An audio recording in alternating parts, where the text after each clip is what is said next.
Today, I'm going to be giving a talk on mindfulness and awareness in post-meditation. That's the title.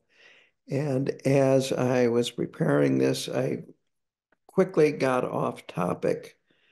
So I'm going to touch on that, but I'm going to go into, in a way, just being mindful of a lot of different things, not just being mindful of being present and being aware. We'll go into this. First of all, our spiritual practice really encompasses all social interactions, all contact that we have with other people. And if you have been attending my class on Interconnected by L1 Karmapa, everything we do is connected with everybody else due to interdependence. So basically, everything we do, body, speech, and mind, our thoughts, our emotions, to our actions of speech and body, affect other people in one way or another. To begin with, it's excellent to begin the day with a practice session, even if it's a short one. This can help us. You might say it points the rest of our day in a good direction. So, with that as a basis, it's good to then pay attention to the details of our lives. On the other hand, awareness, and that's mindfulness, is paying attention to the details of our lives. Now, awareness is seeing things through a wider lens, seeing a bigger picture, and seeing how our actions affect a broad range of people, the environment, the world, and so forth. So it's good to have both and to realize that we are influenced by lots of different factors besides inner factors, but by also the outer world and other people. Well, today was a cold day. The weather can affect us, these sorts of things. So it's good to pay attention as we go through our day to our thoughts, our emotional responses, our moods, that these can make a tremendous difference in how we go through our day. And it's also good to pay attention to how others influence us, or in even a bigger way, how outside, besides others, things that we encounter, things that we see. Let's say you're stuck in a traffic jam or a snowstorm. Where does your mind go in a situation like that? Or you're listening to something on the radio, let's say news, or watching it on television. Where does your mind go? How do you feel? Of course, all of this is a lot to take care of and keep track of. So it's not like constantly, but it's good to, from time to time, check in and see what your emotional responses are to what is coming in through your five senses, and how our emotions, our moods, our agendas, our plans, and so forth affect what's going on. Basically, basic condition of samsara is we are usually so caught up in thoughts and emotional reactions and so forth that there's no space for our Buddha nature to come through. And it is good to allow some space in our minds. So I'm going to quote the Suzuki Roshi here, who of course comes from the Japanese Zen tradition. If your mind is empty, it is open to everything. In the beginner's mind, there are many possibilities, but in the expert's mind, there are few. So I'm bringing this up because we want to have that beginner's mind approach. This takes courage. The courage is that we're willing to let go of the familiar interpretations, the familiar habitual patterns, and open up and to see things freshly. What came to mind when I was reading this and contemplating how to present this was that the Buddha gave three different cycles of teachings.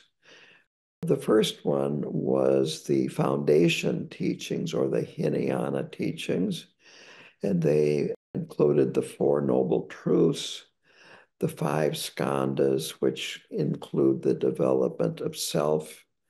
He talked about interdependence and karma.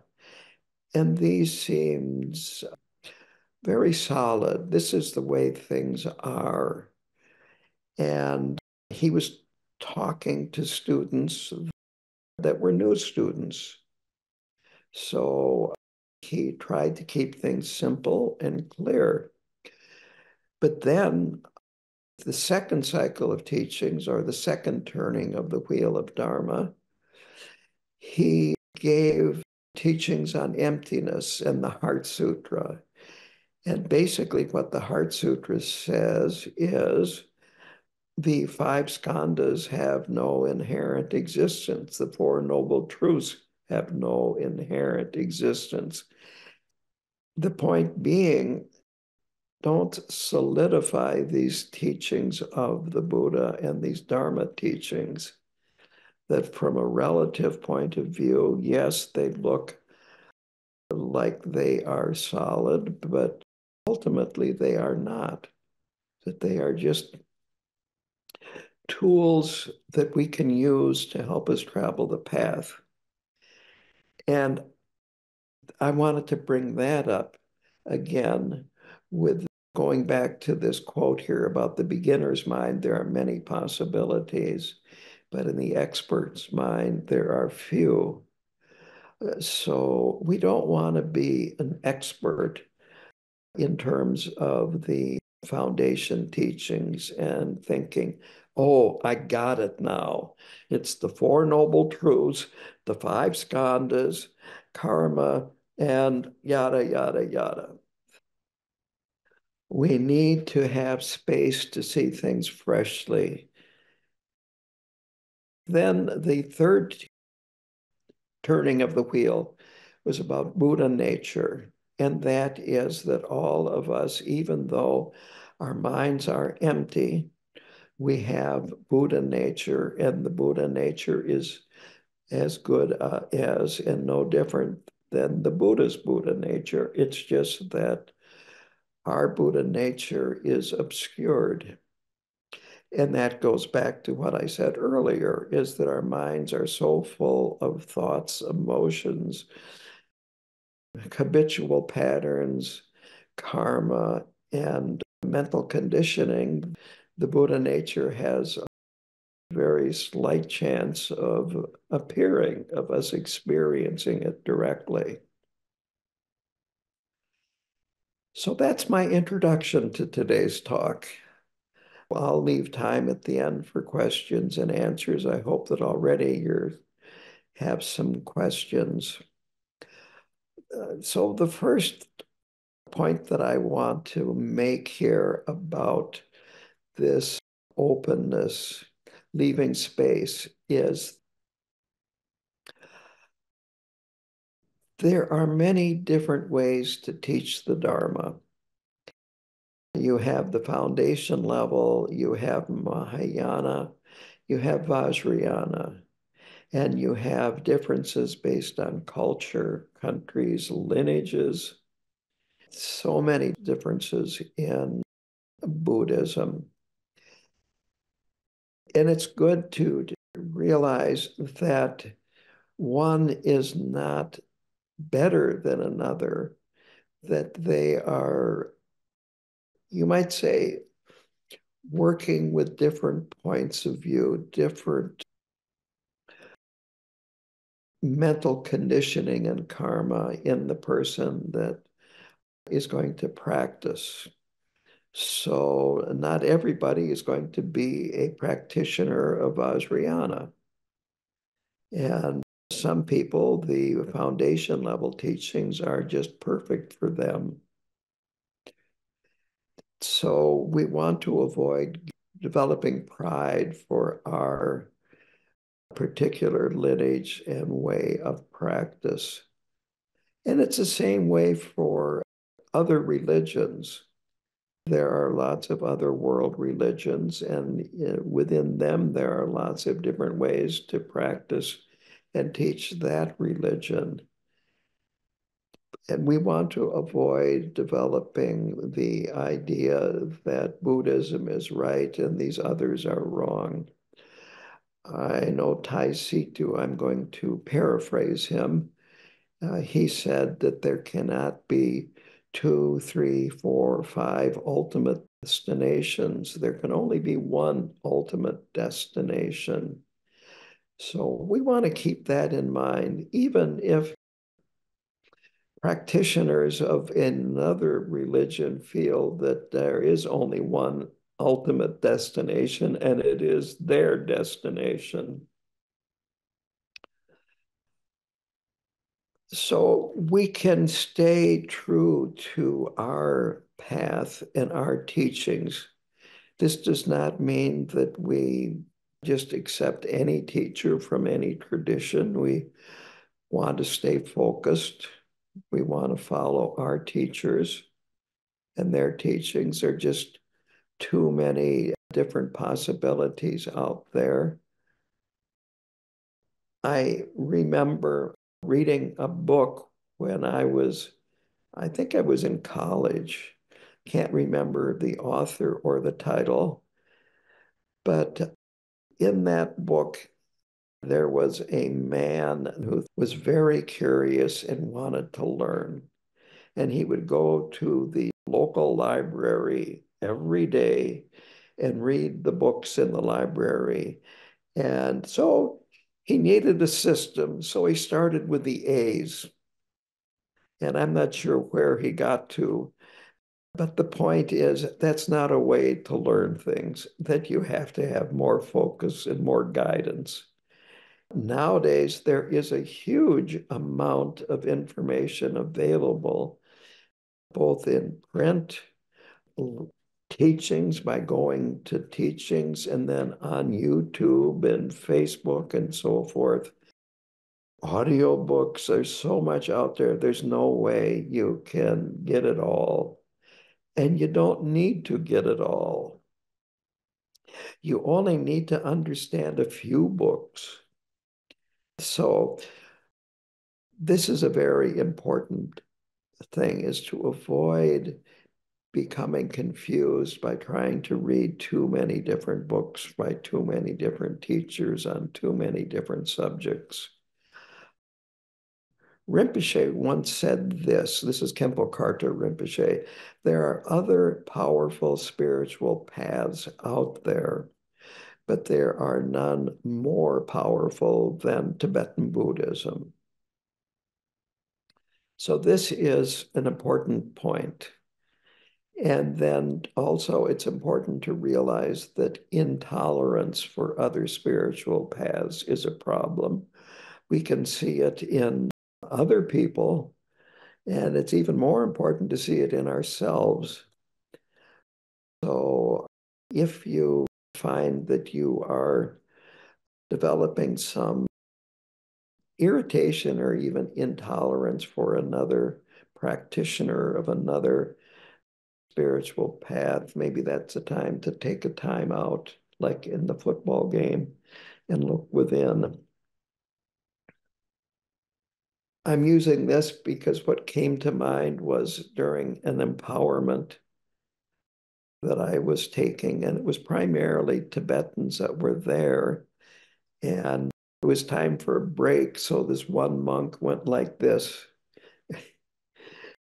not a very traditional Tibetan mudra, but we all got the point.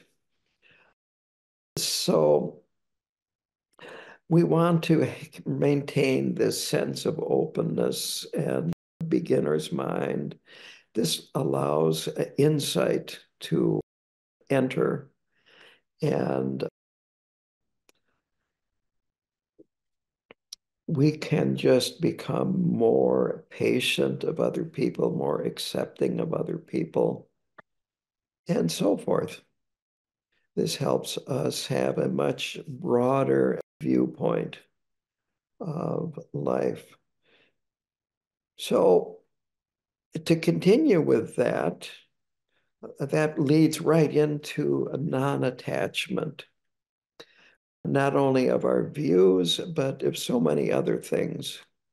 With this opening up, with being non-attached to a particular view, we can kind of open up to, you might say, the collective wisdom that is out there in other spiritual paths, in other cultures, and other communities, and so forth.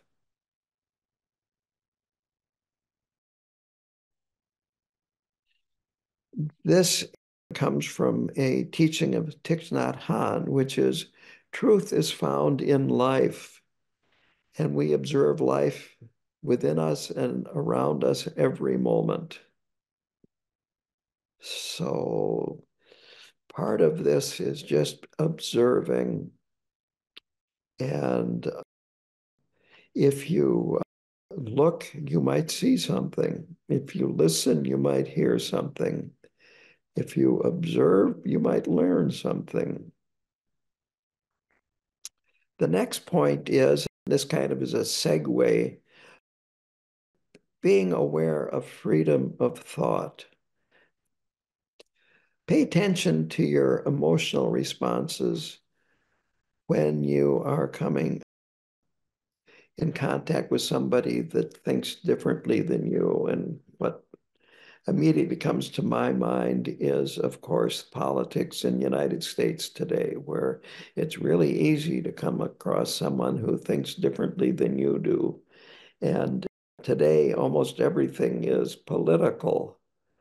So we want to respect other people. And it can be very difficult when people aren't giving us respect.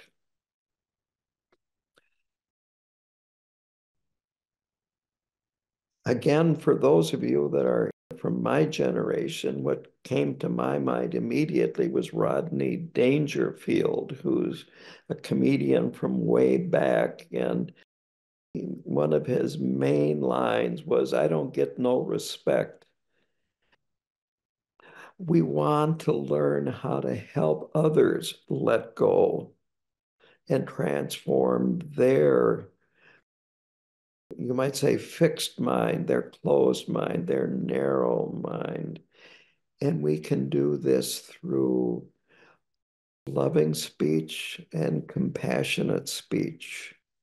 We're certainly not going to do it by accusing them of something or telling them that they need to shape up or else. This can be very difficult for us, but the Tibetans have a saying, and that is that our worst enemy can be our best teacher. And I remember Khandro Rinpoche telling this story one time. This was in India, and it was Losar time. And many of the Tibetans wanted to get on the train to go to Dharamsala and spend Tibetan New Year celebrating with the Dalai Lama, where in Dharamsala there would be there was going to be a large celebration going on for days and days and days. And in India, there is a tradition with train, let's say the staff, the porters and so forth, and that is to hassle you until you give them a tip. They don't have to be tipped, but they just let you know that if you don't tip them, then they're going to make you miserable. So these Tibetans, from the Rinpoches all the way down to the destitute, were being hassled by the porters. And the Tibetans were getting upset, especially the ones that were the attendants for the Rinpoches. And things were getting very tense. And finally, this one Rinpoche started doing prostrations to one of the porters, which became very obvious to the other Tibetans that he was seeing them as being a very important teacher. And at that time, at that point, then things settled down and they eventually were able to all get on the train and go to Dharamsala. So it's important to realize that even these difficult people can teach us something if, again, we're open to it. The third thing that is good to be aware of or mindful of is suffering has a lot to teach us. We need to come home to ourselves, to recognize, to accept, and maybe even embrace this energy. And the more we understand our own suffering, the more we're able to understand the suffering of other people. So I'm going to talk a little bit about my own personal experience. And I think that all of you can relate to this. It has to do with my cell phone. I got a new cell phone. Actually, it started out with getting a new smartwatch. I had an Apple cell phone, so I get an Apple smartwatch. Well, I try to hook them up, and my Apple cell phone is too old. It cannot be upgraded to an operating system new enough to connect with my smartwatch. So I return the smartwatch. Then I buy a new Apple cell phone and then a new smartwatch that will connect with the new cell phone. And my cell phone provider gets this completely messed up.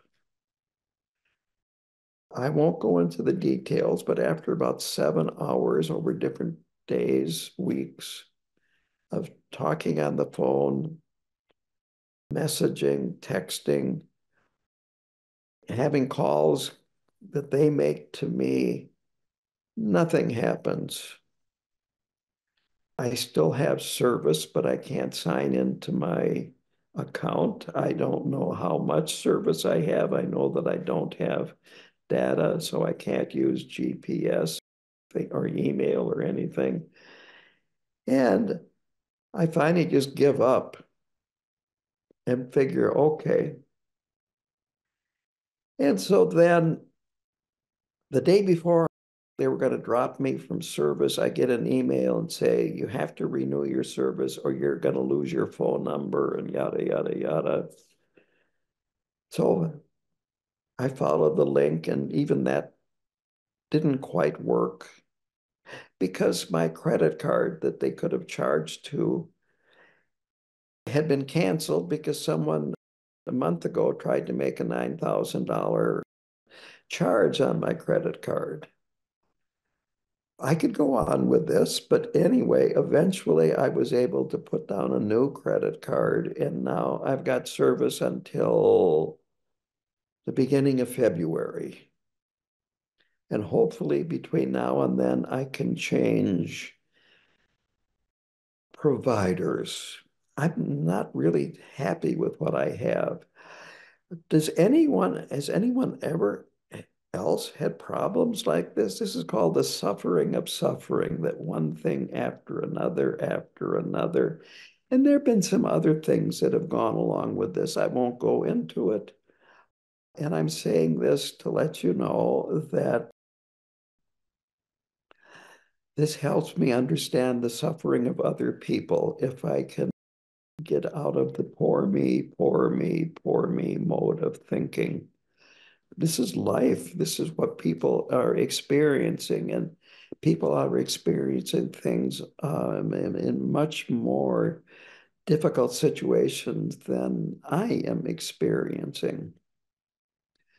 So when we're having these experiences, it's good to realize that we can connect with the suffering that other people have and develop more compassion for them. And instead of getting mad at the phone company, I try to have a little compassion for the people that I would be talking to or texting with too, that I could tell the way they were responding, that they were getting a lot of, shall we say, not so friendly communications with other people that were having similar problems to mine.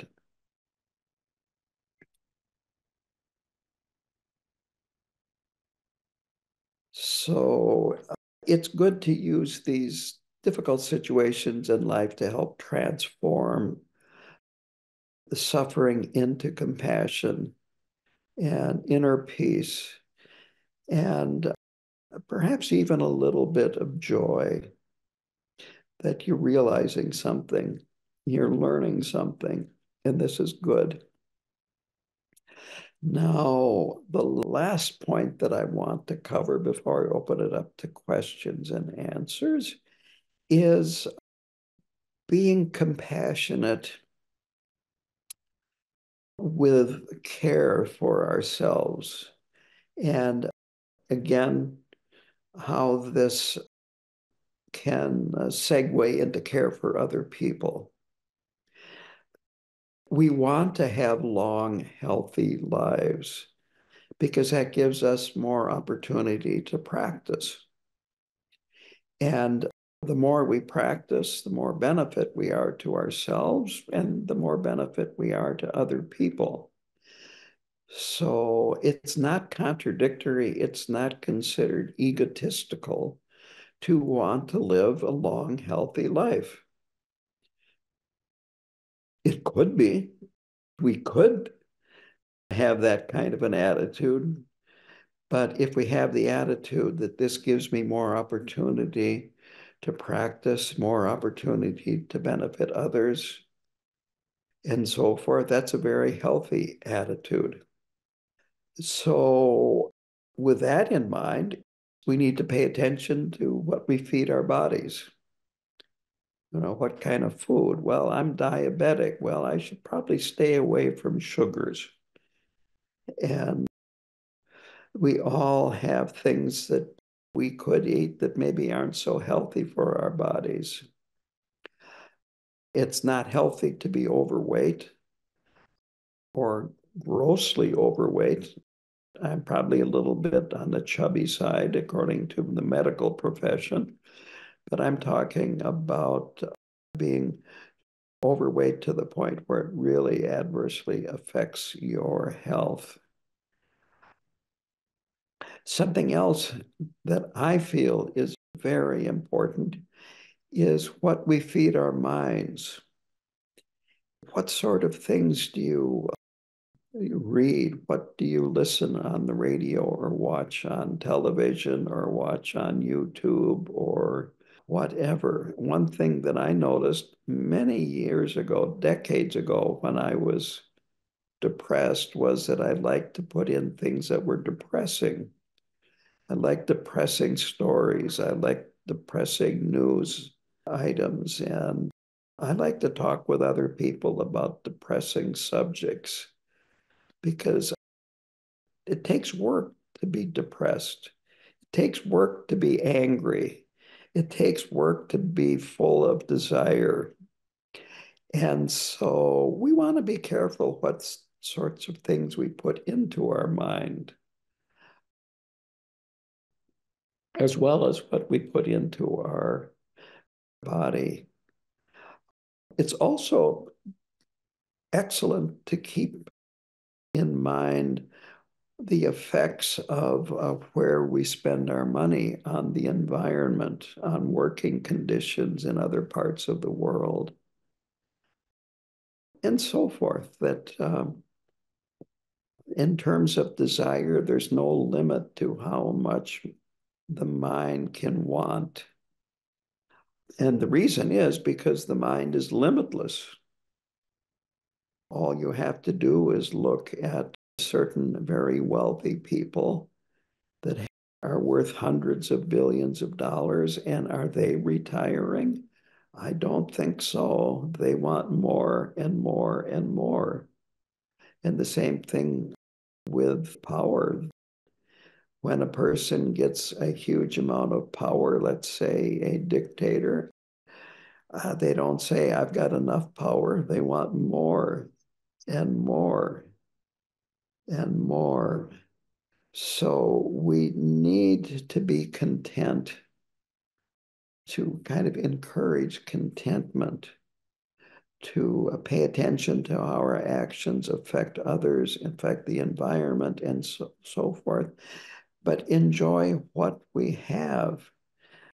If we can enjoy what we have rather than trying to concentrate on what we don't have, we can be much happier. So to kind of sum up this, we want to take care of our body. You know, it's good to bathe. It's good to wear nice clothes. It's good to go to the doctor, exercise, yoga, things like that. No problem whatsoever. Even fasting, like in a yungne, is fine. But avoid extremes. Don't get completely carried away. And I'm trying to think of the right word. Excessive, where you find that you are, let's say, traveling around the world doing a marathon running. Maybe that's a problem. Or that you are spending all your time doing yoga, or for a man, you're spending all your time going to four-wheel drive courses trying to win trophies and yada, yada, yada. So take care of your body, but avoid extremes. And then in terms of what you're feeding your mind, avoid certain websites, certain electronic games, TV programs. And I'll say this, that Khenpo Karthar Rinpoche was once asked the question, what do I do about TV and watching television? And he said, oh, it's very simple. If it's a good program, turn it on. If it's a bad program, turn it off. And if it's boxing, tape it and send me the tape, because he liked boxing. And I never heard him explain why he liked boxing, but Khenpo Karthar Rinpoche liked boxing. I could speculate, but I'm not going to.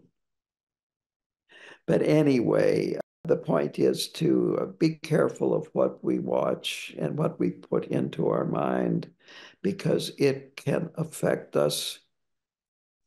I guess the final point here is that one time a person asked me, you know, when I watch horror movies, I have nightmares.